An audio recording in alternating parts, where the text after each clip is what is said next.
Hey folks, today is your bonus blog, literally and figuratively. So, I'm going to be talking about bonuses. It's that time of the year where if you're fortunate enough and work in that type of business, you got a nice little bonus or big bonus this past year, depending.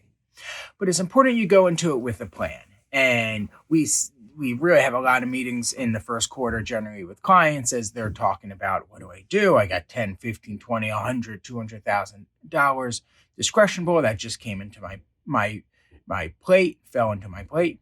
And what do I do? And I think there's really three key tactics. And I'll go in order of probably how to attack them. But first, I'll start with saying it's important to have a plan. Work with someone, talk to someone, but have a plan what to do with these funds.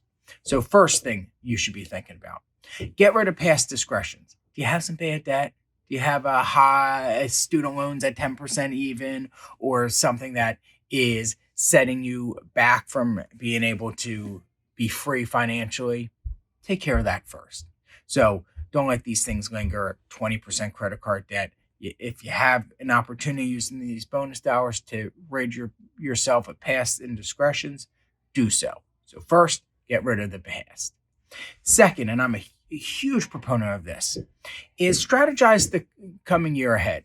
I do this every year. And for me, I'm essentially at least a year ahead on my expenses, at least the big one. So I pay all my lifestyle out of my monthly checks, like most of it, my bills, my mortgage, my food, and all that stuff and activities. But this is an opportunity, and it wasn't always the case. It took hard work and a lot of time and advancement in my career, like many of you, to get to the point where I now project forward and I plan forward.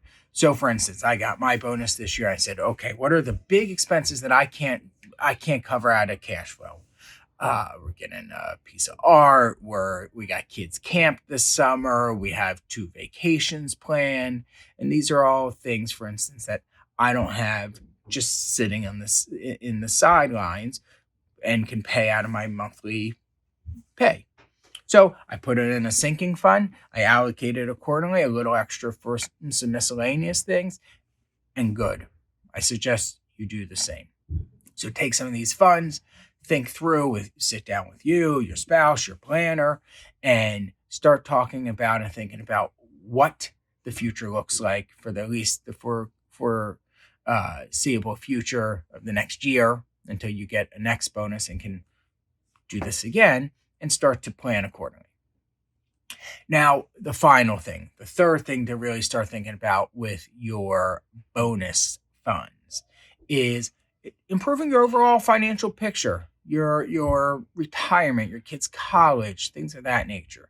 So if you don't have bad debt, you don't have big expenses to plan for, or you've already taken that sleeve out of your bonus. Next is let's talk about being opportunistic. How can you get ahead of the game or get back on track potentially?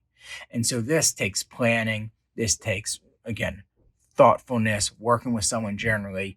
And this is where typically we'll talk to clients about, hey, let's throw $10,000 more in your investment account. Let's do a backdoor Roth. Max out your HSA or 401k early in the year. Put another 100,000 here or here. Let's look at your kids' college savings. Are we on track or not? Or can we beef that up? And these are great ways, especially with bonus funds, because they're not always linear. They don't always happen. And if in 2 years from now you don't have a bonus, it's nice that you took the funds each year and got ahead of the game as far as your long-term financial picture.